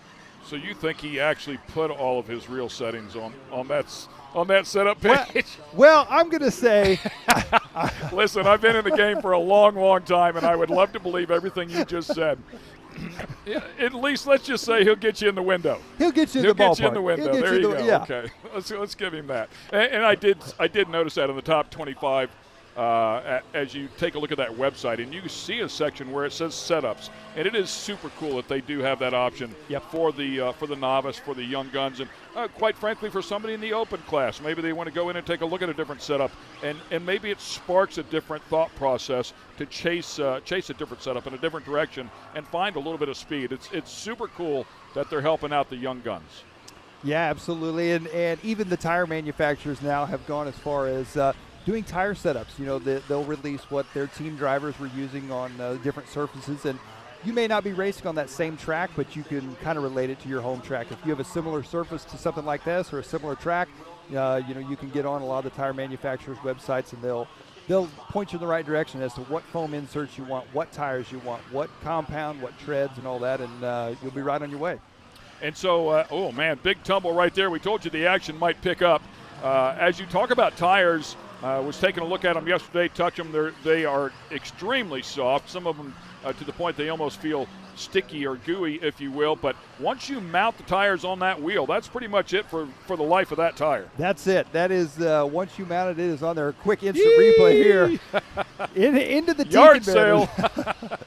Luckily there you got Jared Tebow there to save the day. Rolls him back over, gets him going again. How about that? Jared Tebow over there being a corner worker, helping out a little bit. Pretty cool. Helping out, and these guys are putting their laps in. It looks like this race is underway here. Kenneth Drake going to be out front leading the way. Taylor Janda in the number 2 spot.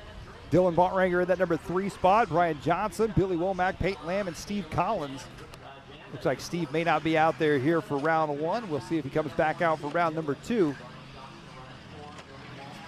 6 minutes left to go here in this one. Kenneth Drake out front on a 20 at an 8:07 pace.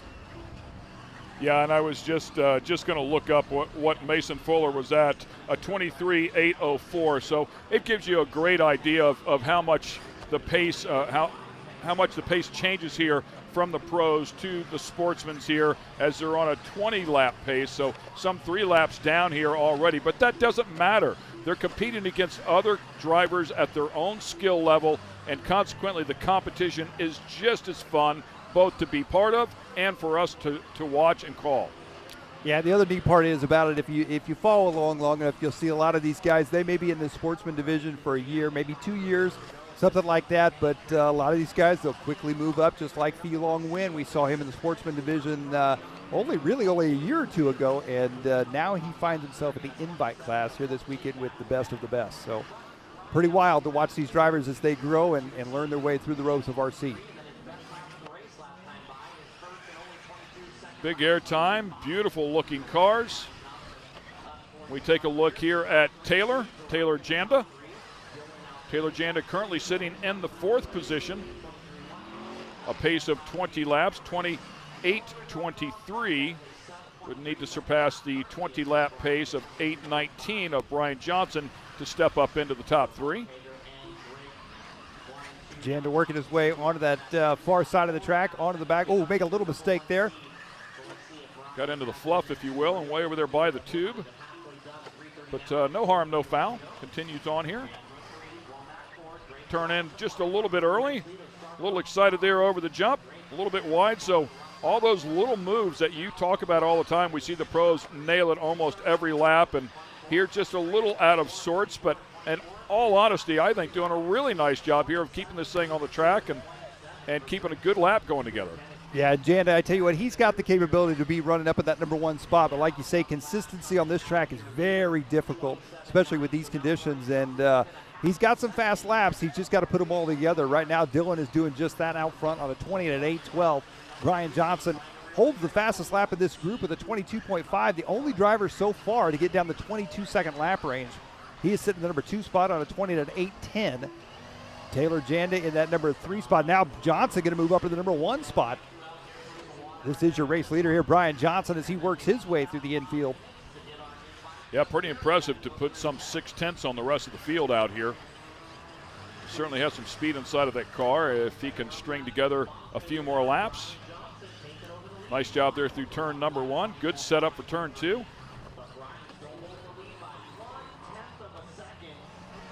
There's the step up.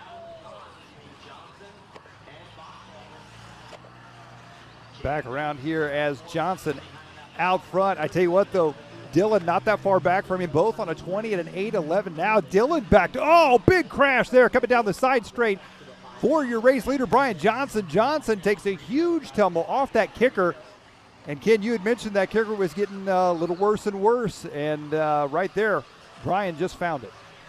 Yeah, and for us, I mean, we sat in here and had the luxury of watching that previous session. We saw Mayfield find a way on the outside to smooth that out. I would think as a novice driver, if you're not working on your car, I would try to have the car ready, get up there and watch what the pros are doing, watch their lines, replay of it here. Great job in the truck to give us another view as that one goes for a vicious ride. Fortunately, no real driver inside of that thing because that would have been a bad day for sure. But, you know, you want to watch those pros and find those lines and see if you can get around an obstacle like that. Absolutely. And Brian here trying to get back on track. Oh, little mistake there. Dylan out front now on a 20 and an 8:07, so he stretched his lead out here in our Sportsman e-buggy heat with 2 minutes left to go. More trouble there for Brian as he tumbles off the double in the center section. And for those of you wondering if the cars are tough, he's given us a good example of that. Yeah, these cars are taking a beating this weekend, even without crashing. They're taking a beating this weekend, and then you throw some crashes in there, and you're putting them to the test. But so far, we've seen everybody holding up really well. Yeah, my understanding, and I don't know if it'll happen here for the Sportsman category, but for the Invitational guys, a number of the Open guys, from what I understand, they service the differentials, 3 of them inside of the Nitro cars, but they service the differentials literally between each session. Those guys, I tell you what, as soon as they come off the track, they're right back at the pit table. They got the cars torn down. The differentials will get all new oils. Even if it's not a change in oil, they'll get fresh oil at least in them. The same with the shocks. They'll do the shock oil in those. They'll check over everything from front to back. Basically, essentially a full rebuild as much as possible at the track with the time allotted, you know, in between each race. And it's nonstop work from the time they get here to the time they leave. Amazing. Between round maintenance items, checklist, I'm sure that a number of the guys go through each and every time to make sure that thing is ready to rock. As you see right now, we're looking at Brian Johnson still as he works his way onto the backside of the track. Dylan Bontrager still going to be out front, though, 20 and an 8:06. He's your race leader. His fast lap at 22.697. Brian Johnson's fast lap at 22.574. Dylan Bontrager, by the way, leading the group here as we take a look at Dylan. On a 20-lap pace, only 2 of them now on a 20-lap pace. 28:06 for Dylan. Brian Johnson staying, keeping him honest at a 28:12. So 28:11 now. So just 5 seconds off the pace of Dylan as we watch Dylan make his way around the track. Yeah, Dylan out there driving the blue and white Techno RC buggy. Doing a good job here in this heat race, keeping it on all 4s. Final laps here. Clock has expired, so that'll wrap things up there for Dylan and Brian Johnson. So it will remain as they stand there with Dylan Bontrager up top on a 20-lap pace, 8:05.9, 28:10 flat for Brian Johnson in second. Taylor Janda will end up in third, and Billy Womack in fourth. Peyton Lamb rounds out your top 5. Then Kenneth Drake and Steve Collins, unfortunately not able to make the call. Yeah, fantastic run there for Dylan. 20 and an 8:05, 5 seconds faster than Brian Johnson at a 20 and an 8:10, that number 2 spot. Good run for Taylor Janda as well. All these guys enjoying some track time here this weekend out here at the Visions RC event, MidAmerica Outdoors. I'd say pretty impressive, man. I mean, 20 laps between the top 2, separated by just 5 seconds. Very impressive for sure, especially in the Sportsman category. Some close racing, and there you see a few tumbles. This is your highlight reel here. That's your race winner of that win, Dylan Bontrager, working his way through the infield. There's Taylor Janda. Janda, your third place finisher there for Sportsman e-buggy, round 1 of qualifying.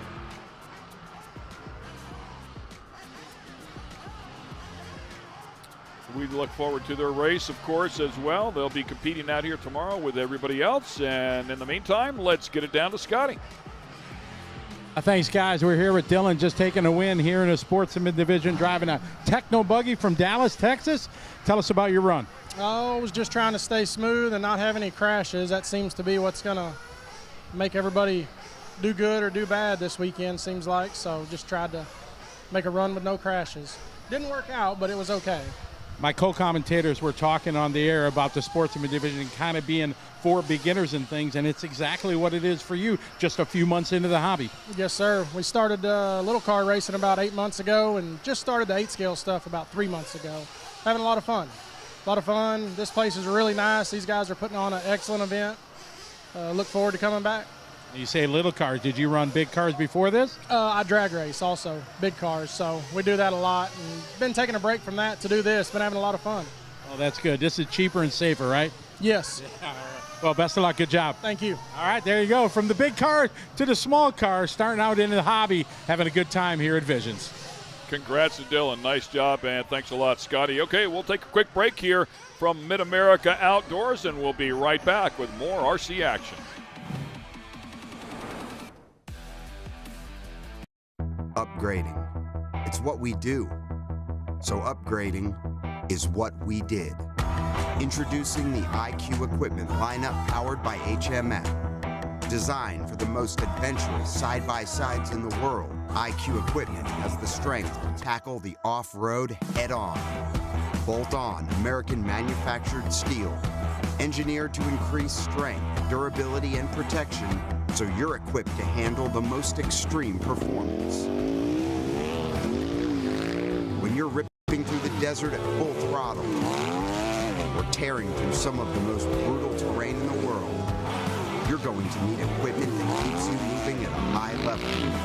Because when you have the performance and you have the protection, you then have the confidence to actively pursue your passions just as freedom was intended to be. HMF, equipped to perform.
Welcome back to Jay, Oklahoma. We're at the beautiful complex known as MidAmerica Outdoors. Ken Stout and Mike Garrison calling the action for you. Scotty Ernst on the property. Jimmy Babcock, our race director out here, keeping all the crazy kids in line, if you will. The inmates trying to run the asylum. We've had a great time, and one of those that are out here on the property is one of the best in the world. That is Cole Ogden, joining HB here just this year from Covington, Georgia. Does both nitro and e-buggy. Had a great run out here. About 12 ranked events so far this year. Ranked 16th coming in here. Does have a podium, 7 top 5s. Done a great job. Grabbed that podium at the DNC and Pro Electric Buggy. Solid effort. Yeah, Cole Ogden is definitely one you can't count out. Anytime you get him on the racetrack, he's a force to be reckoned with. And it looks like here for our Invite Nitro Buggy, Heat 1 of qualifying, he's going to be starting in that number 1 spot. So the big dogs coming out here to play with the Nitro cars, and yes, we now have a 12-car field. Welcome, Pheelong Wen, the young phenom, doing a great job in the open category, earned the top qualifying position and won $1,000 and the right to come out here and race with the absolute best in the world in this category. Yeah, this is going to be a fantastic race. The first we've seen of the Invite Nitro Buggy qualifying here. These drivers, a 30-lap race here for them. Equates out to about a 10-minute race. As they're taking the track here, just getting warmed up in this one, I do believe this is going to be a heads-up start here for these guys. So let's talk about the format here for the Invitational category, because it will play right into the triple header that we will have tomorrow. We will have 3 A-mains tomorrow. We'll have 3 qualifiers here. So they drew pills. They were letters, actually. And your letter, whatever pill you drew or whatever letter you drew, will give you a starting position in the first, second, and third heat. All 3 of those heats, you will start in a different position to give everybody a fair chance at winning this qualifier, or to do as good as possible. Depending on how you finish in qualifier 1, 2, and 3, it's how you will start A-main 1, 2, and 3 tomorrow. That is correct. It's going to make for a very, very interesting thing. Also puts a little more pressure on these guys. Normally, obviously, they're already in the invite class, so they're in the feature races tomorrow, so they're not qualifying for a spot in it, but their finishing position out of this will determine where they're starting. So there's some added pressure here for these guys in this qualifying race here today. And not to mention the money that's on the line. You win one of the A-mains tomorrow, that's $1,500. If you win the overall, it's $5,000, $3,000 for second, $2,000 for third. If you can sweep somehow, you get a $5,000 bonus. If you look at the $5,000 to win the overall, a sweep, a $5,000 bonus. If you did sweep, that means you've won all 3 of your A-mains. That's a total of $14,500. And if you're Pheelong Wen, it's $15,500 for the weekend, because he's already picked up $1,000. Not a bad weekend racing RC cars at perhaps one of the greatest off-road motorsports park in the country. Finding their starting positions here as well. I'm guessing they will top these things off with fuel even after those couple of laps. Yep, it looks like they're coming in here. They'll top them off and get set to go. We're looking at Ryan Lutz, mechanic there, as he's topping him off there on the right. That is Gord Tessman on the left, topping off Ty Tessman. There you see Matty Ostad and Seth Van Dalen. Is that Katie? No, Katie should be. Where's Jared Wiggins lined up? Jared Wiggins is starting. There's Katie Roxbury. And Jared Wiggins starting the number 3 spot. So I see that they're all holding the fuel can. She's getting ready to refuel it. Do they have to wait to refuel? No, I think she is just ready to go. Okay. She is prepared and ready. There you see. Game face on. She's in position. That's right. There you see the King, Richard Saxton, a team associated, now mechanicking for Spencer Rivkin. Of course, Richard Saxton with multiple championships under his belt as well. There's Graham Hill for Jared Tebow. Tanner Denny as well. And as we were talking about turn number 1, you can see starting positions all wrapped all the way around there in turn number 1. Yeah, this will make for an interesting start here for these drivers. Mason Fuller on the driver's stand. We just saw him. He topped the field in open e-buggy. He's now starting that number 9 spot here for Nitro Buggy. Car's still clearly running, and you'll see those guys revving those things up to try and keep them cleaned out. Look at the tow out on some of these vehicles as well. Yeah, it looks like Tyler Hooks there pitting there for the Mugen of Ryan Mayfield, starting the number 6 spot. Some tow out like that typically in a big car would create some stability. Keep things from darting around. If you're on a very high-speed track, long straightaways, you want to limit that as much as possible to limit some of that scrub, but it for sure creates some stability. If you go straight up, the car tends to dart left or right one way or the other. So there it is. Now they're topping things off. Matty topping off the Techno RC buggy there of Seth Van Dalen. They get set to go here. Tyler Hooks holding on to Ryan Mayfield. Mayfield going to be one to keep an eye out for, starting in that number 6 spot. A good shot of the drivers there. They are down and quiet. Off and underway. Here we go. Heat number 1 for qualifying for our Invite Nitro Buggy class. Leading us out is going to be Cole Ogden. And they did exactly what we were wondering if they would do. They actually skipped this 180 on the first lap. They'll now take the 180. That's to keep everybody from bunching up there in that first turn. So beautiful start here by everybody. We are off and running. This is qualifier number 1 for the Invitational. Yeah, I think that was a fantastic decision by the track crew to let those guys do that and keep that first lap as clean as possible. And it's definitely going to help the racing out and limit the frustration for these guys as well. Cole Ogden out front right now. He started that number 1 spot, and I tell you what, it's going to be tough to knock him off that number 1 spot, especially if he gets in a rhythm. When Ogden gets in a rhythm, it's hard to knock him out of it, and he's looking good right now. And so just to clarify, just because he's in the number 1 spot doesn't necessarily mean he's the number 1 qualifier. At this point, because this is a heads-up race here in this one, they are not on their own clock, so everybody's clock started the same. So this is more like a traditional race you might see with the big cars. They are racing for position. This is a lapped race. Lapped race, that is correct. So they're doing a 30-lap race rather than a timed event here. We're 3 laps in, so 27 laps left to go here. Oh, some troubles there for Ryan Pavitas. Looks like the wing may be coming off the back of that car.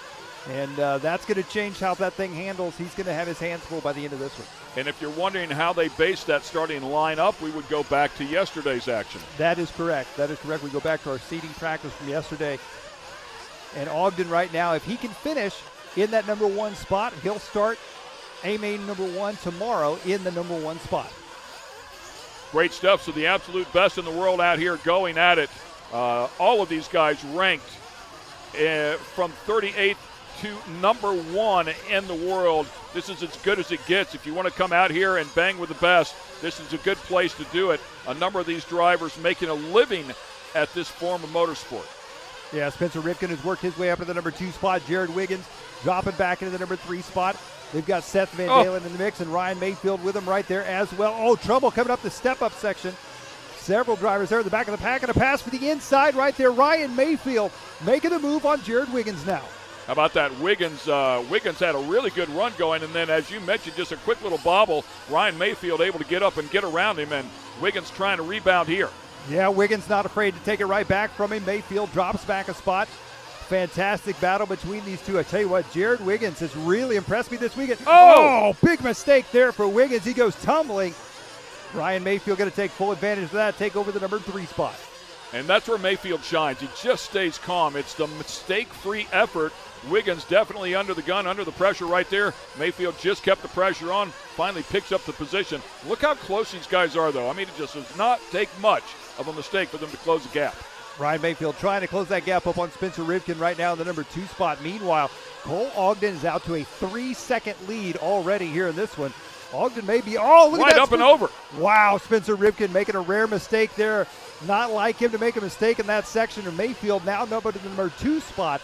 Rivkin is going to drop to the 3 spot. Van Dalen in the 4 spot. Jared Wiggins in the 5.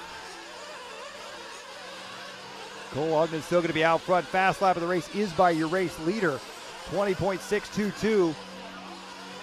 Ty Tessman in the number 6 spot here, followed by Tebow, Fuller, Lutz, Denny, Pavitas, and Wynn rounding out your field here.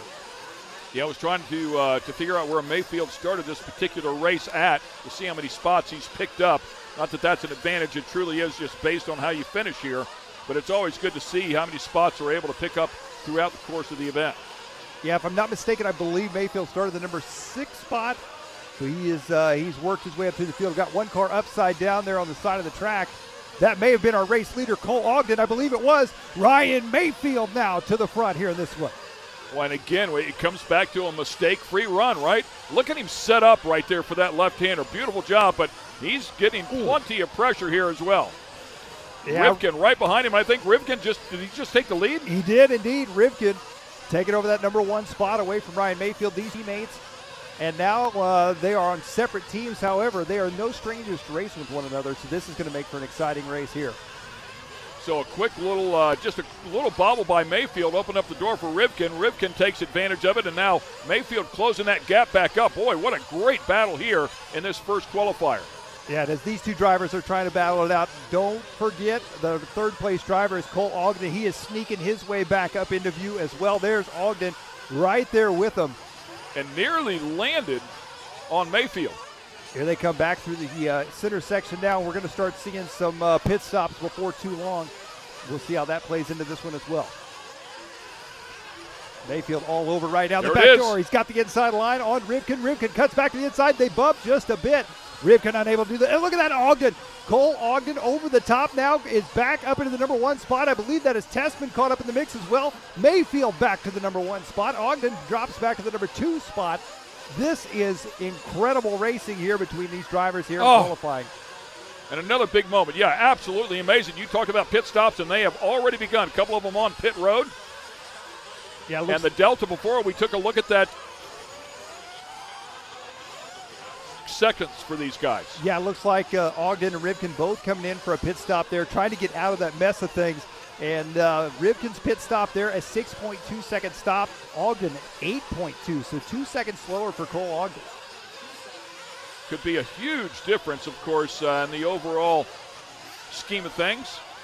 Very exciting, though, watching all 3 or 4 of those guys are right up there at the very front of the field. One little bobble, or maybe you just got out of sync. You try not to hit the guy in front of you. We saw Ogden take immediate advantage of it, able to jump over a couple of players at the same time. So exciting stuff for sure, but Mayfield able to somehow survive and find himself back out front again. Yeah, keep an eye. I believe Mayfield's probably going to pit this time around. He's got Tyler and Doug Hooks, the father-son duo, pitting for him. Here comes Mayfield. Into pit lane. He is in and on the wall. Looks like Doug Hooks taking care of him. Good view right there from our ProTech RC pit lane cam. Mayfield in and out with a 6.1 second pit stop. He is still your race leader. Seth Van Dalen out to second. Rivkin to third. Wiggins and Tebow, your top 5. Once again, qualifier number 1 for the Invitational category. Time elapsed so far, 7 minutes. This is a 30-lap race, though. 20 laps complete here, 10 to go. Yeah, 10 laps left here for these guys as they're working their way around. Ryan Mayfield. I tell you what, this is the worst place for the competition for Ryan Mayfield to be, because once he gets out front, gets in his groove, he's hard to stop. And right now he is trying to run away here with this one. Seth Van Dalen in that number 2 spot still. Spencer Rivkin back up to the 3 spot. Jared Wiggins in 4th and Jared Tebow in 5th. The Techno RC guys with a strong showing right now, sitting 2nd, 4th, and 5th in this one. Ryan Mayfield, of course, the Mugen driver out front, and Spencer Rivkin with the Associated Buggy, the new car, in that number 3 spot. He's ranked number 1 in the world, and for good reason, and I think this is where he's probably most dangerous. You take a little bit of pressure off of him, gets in a rhythm, and starts stringing these laps together, he will be brutal to catch. Absolutely. 8 laps left to go here for Ryan Mayfield in qualifier round number 1 here for MidAmerica Outdoors. And as you can see, he's looking comfortable. He's got a clear track ahead of him right now. A few cars up ahead. I don't know in 7 laps time if they're going to get caught up together or not. The one you got to wonder about here is I did not see what happened to Cole Ogden, your early race leader. He looked very comfortable out front, and unfortunately now he's fallen back down to the number 7 spot. Yeah, and you've got to think that much like in the big cars, I know certainly like in IndyCar, they will pace the field if they're on a track and they can see lap traffic up ahead of them, and they're not pressured from behind. You don't want to get yourself in that hornet's nest if you don't have to. So if he can pace himself and stay in this hole right here, not have any pressure from behind, not get in the mix of a lap car up in front, it's certainly the preferred way of getting the thing done. Absolutely. Good look at Ryan Mayfield there on the driver's stand. It's always interesting to watch the drivers as they're up on the stand and the different driving styles. There's a lot of guys, they look very intense. Some look very relaxed. You'll get some guys that actually just shake the whole time they're racing. They're shaking while they're standing up there. So it's watch out for the guy that's having a drink and a cigarette and he's leading. You know, that guy's scary. That's right. Exactly. It's always interesting to watch. Always fun to see those guys in action up on the driver's stand as well. Ryan Mayfield now with only 4 laps left to go. He is looking for a round 1 of qualifying win here in our Invite Nitro Buggy class. Yeah, so solid. It's just very exciting to watch him come out here and do what he does. 19 events so far, 10 wins this season, 14 podiums, 17 top 5s. Kicked the season off with 6 straight wins, including the DNC and the Psycho Nitro Blast. I mean, he's the real deal. Yeah, that's no easy task whatsoever, and I would say at this point, if you're Ryan Mayfield, anything but first is kind of a shock to you. He's won so much not only this year, but so many years in the past as well. And he's continuing to keep that streak alive here today so far. Yeah, I mean, only of the 2 ranked events that he's entered has he been out of the top 5. Just goes to show you the consistency here, but and 14 of those on the podium. I mean, just continues to pound. Seth Van Dalen here, take a look at him. A little bit deeper down in the field, or I shouldn't say in the field, on the track there. Seth Van Dalen doing a great job working his way up into second position, followed up by Spencer Rivkin. And this should be the final time by as Mayfield comes around, and he has done it. Ryan Mayfield, your Invite Nitro Buggy qualifier #1 winner. A fantastic run for a fantastic driver. Seth Van Dalen will take second, Spencer Rivkin third, Ryan Lutz fourth. Jared Tebow going to round out your top 5, followed by Wiggins, Ogden, Fuller, Tessman, Denny, Pavitas, and Pheelong Wynn. So that is how they will start things off in A-Main #1 tomorrow. Ryan Mayfield certainly very happy with that impressive effort there. Should make for a great battle in our triple header. Yeah, Mayfield putting in a fantastic run there. Seth Van Dalen only 7 seconds back from him. Seth with a strong run as well. Spencer Rivkin, of course, Ryan Lutz. Not sure exactly what happened to Pavitas and Pheelong Wynn, but we'll see them back up as well, along with the rest of these drivers in round 2 of our Invite Nitro Buggy class. And let's get it over to Scotty. Mayfield in J Concepts and ProTech RC driver Ryan. First one under your belt. You started 6th, kind of middle of the pack, but you did what you had to do and got to the front. Yeah, the car felt really good today. Yesterday was a little bit of a kind of a learning curve. The track it's a little different than what we're used to. So I was a little off on pace yesterday, but I was just focused on getting my car good for actually racing and being around other vehicles. So felt like I hit that right there. I had to race my way through the pack there at the beginning of the race and got out, into the lead, and I felt comfortable, leading the race. So go back and just kind of assess what we got going on and maybe make a couple more small changes. But other than that, yeah, the car felt phenomenal. RM Power was killing it out there. I had to turn my dual rate down on my radio, take a little power out of it halfway through the race. She was getting a little crazy. But yeah, it was a good race. Everybody raced cleanly, and it's good to start on pole for tomorrow on the first main. Usually in qualifiers, it sets us up for the one championship final. But as you just alluded to, it starts you on pole. That's what's unique with this format. To qualify, you get a win in the qualifier, it gives you a pole in one of the mains. Yeah, it's going to be just a round-by-round kind of thing. I feel like we're racing 3 different races today, and we're going to race 3 different races tomorrow. And, obviously the goal is try to win every time you're on the track. But for me, if I'm looking at the grand picture of everything, it gets a little overwhelming. So I'm just treating it round by round. But yeah, it's cool that, we get to race today for the actual starting position in each individual main, which is definitely unique, and it's going to make it interesting. And I'm sure you're going to see some fists of fury tomorrow when we're all battling for the actual cash. So it should be a good time. Ryan, you're a world champ. You've been around the world doing this as a hobby. You know exactly what this event means, though, to be able to have it at this amazing facility in front of actual race enthusiasts. Yeah, I mean, I never imagined it would be what, when Brandon called me and said he wanted to put on this event, and I looked it up online, I'm like, man, if they do it right, this is could be a game changer for our industry. And so far, so good. I mean, the presentation is awesome. Just being around all these big scale cars, and there's so many people coming up and checking us out. And, they're looking, they're looking at our stuff like, man, that's really cool. And I'm sitting back looking at all the big, I'm like, that's really cool. There's big, side-by-sides and U4 trucks. And so, yeah, I hope we can do this every year. This is definitely going to be one of those races like a Nitro Challenge or a Silver State, one you got to get to. And we've had a blast. We got here Tuesday, rented a side-by-side on Wednesday, and had a great time. And the family environment here is phenomenal. I talk to my wife when I get home. I'd love to bring my family here and do a week out camping here in our trailer. So yeah, awesome. Kudos to Brandon, Live RC, A-Main Hobbies, yourself, Scotty, getting Ken Stout on board and Mike Garrison in there. I mean, it's so far it's a phenomenal event, and I'm sure it's going to get better. All right, well, appreciate your time. Congratulations. Best of luck. All right, thanks, guys. All right, there you go. Said from one of the best in the world, Ryan Mayfield. He is famous in our world of racing. He's here for racing, here to represent his companies, try to win, try to get the big dollars, but he understands the opportunity that we have to showcase the hobbies that we all love in front of thousands of people here. It's just a great time and a great run there for Ryan Mayfield. Yeah, no doubt, Scotty. What a great spokesman for the sport as well. And he has a great sense of humor. If you read his bio there, he actually has in there, if this was ancient Greece, people would believe he was the son of Zeus with his incredible skills and abilities. So when you read stuff like that, you know the guy takes himself lightly, but he is no joke on that track for sure. All right, ladies and gentlemen, we're going to take a 30-minute hiatus here. We will be back at 11:45 Central Time for round number 2. So everybody's going to take a quick break here, get out of this heat, relax, prep the cars for the next round, and we hope you will join us for that. In the meantime, for Mike Garrison and Scotty Ernst, I'm Ken Stout. We'll join you in just about 30 minutes right here at MidAmerica Outdoors.